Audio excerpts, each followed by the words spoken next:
प्रभाग क्रमांक 3 घोंगडे वस्ती या भागामध्ये आज 6व्या दिवशी पिण्याचे पाणी आले असून सदर ठिकाणी काही भागात कमी दाबाने तर काही ठिकाणी पाणीच आले नसून पिण्याचे पाणी न आलेला भाग आणि ठिकाण कडकोळ मठ शेजारी गोपाळ माने घर, मेहबूब सुभानी दर्गा ते आप्पा गवळी घर, लेंडकी नाल्यापर्यंत व युसुफ इनामदार घर ते शिवनेरी व्यायामशाळा हनुमान मंदिरापर्यंत तसेच काशिम इनामदार यांच्या घराच्या बोळात ते 100 सीट सार्वजनिक शौचालयापर्यंत 25 ते 30 मिळकतदारांना पाण्याचा एक थेंबही आलेला नसून सदर भागात पाणी पुरवठा व्यवस्थित करा असे गेल्या महिन्यापासून मोबाईलद्वारे व्हॉट्सअपद्वारे सांगितले असताना संबंधित अधिकारी याकडे दुर्लक्ष करत आहेत। त्यामुळे आज या भागातील काही नागरिकांनी फोनद्वारे संपर्क करून सांगितले आहे तरी सुद्धा आज या भागात पाणी आले नसून या भागात पाणी का आले नाही याची संपूर्ण चौकशी करून या भागातील नागरिकांना त्वरित पाणी पुरवठा करा किंवा पुढचे पाणी येईपर्यंत टँकरद्वारे पाणी पुरवठा करा। दररोज तसेच ज्या ठिकाणी पाईपलाईन काही बिघाड झाल्यास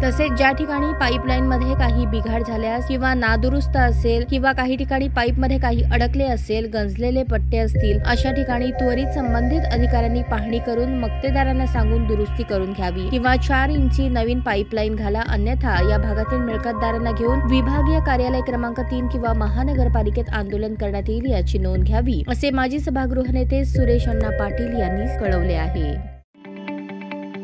ताज्या बातम्या पाहण्यासाठी प्राईम महाराष्ट्र न्यूज चॅनलला सबस्क्राईब करा।